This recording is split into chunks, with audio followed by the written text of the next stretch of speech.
तोहरा अइले हो तब नाही काहे मैया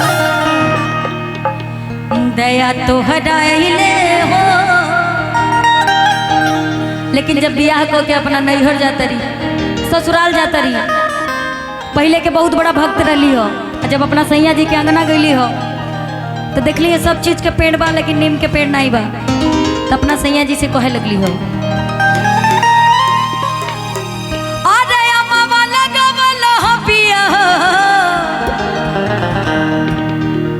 के महुआ दे लगा। क्या बात कि अम्मा लगा वाला पिया हो अरे महुआ दे लगा वाला काहे न लगा वाला पिया हो अरे काहे न लगा वाला पिया हो निमिया के गछिया काहे न लगा वाला पिया हो निमिया के गछिया अम्मा वाला गवला पिया हो महुआ दे लगा वाला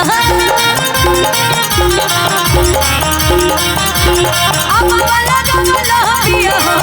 महुआ दे लगा वाला काहे न लगा वाला पिया हो अरे काहे न लगा वाला पिया हो निमिया के गछिया काहे न लगा वाला पिया हो निमिया के गछिया।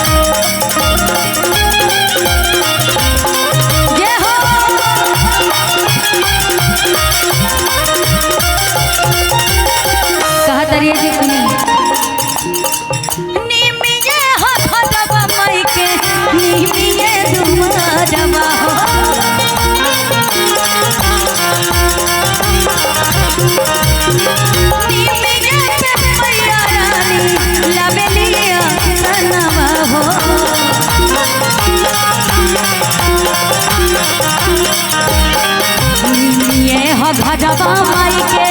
निमिया डूबा निमिया के मैया रानी लवलिया सनवा हो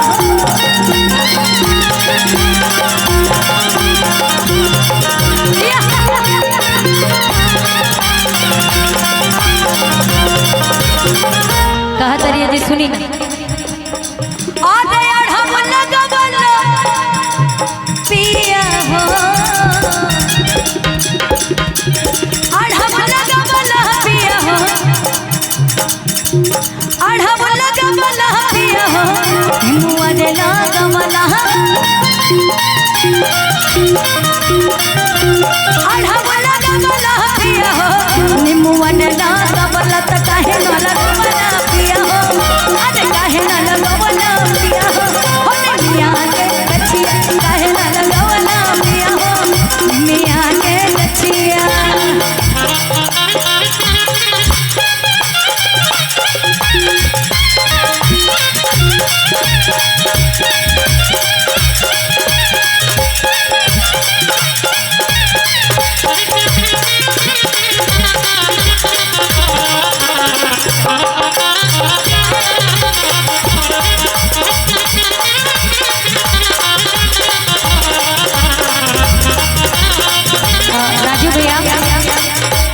देवी गीत है लेकिन बड़ी प्यारी धुन आप छेड़े हैं। हम चाहेंगे कि मैं देवी गीत में, क्योंकि नवरात्रि और छठ पूजा ज़्यादा गैपिंग नहीं होती है, तो इसी में ये लाइन जरा तो हमको सपोर्ट कीजिएगा। पहली बार काम के अधिकारी हमारे बड़का भैया हो छोटका भैया हो काम के अधिकारी हमारे बड़का भैया हो आहे छोटका भैया हो भैया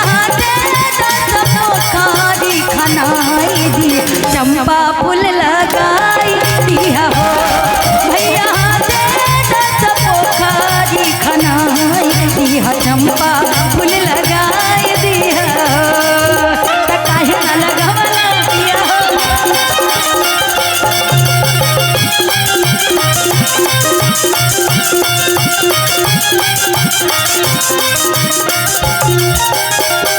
और ये जो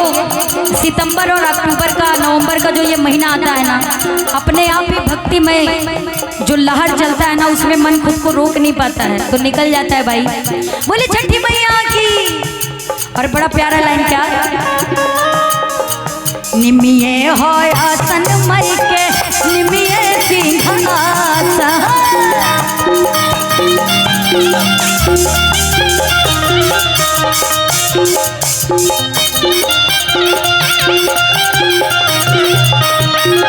निमिये के तरवाना है मैया जी के आसन।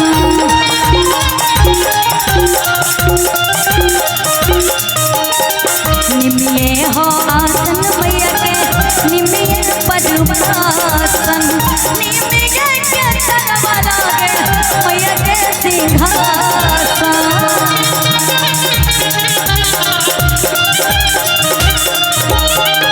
और कहा अलख जगह वाला पिया हो माई के बोल मना,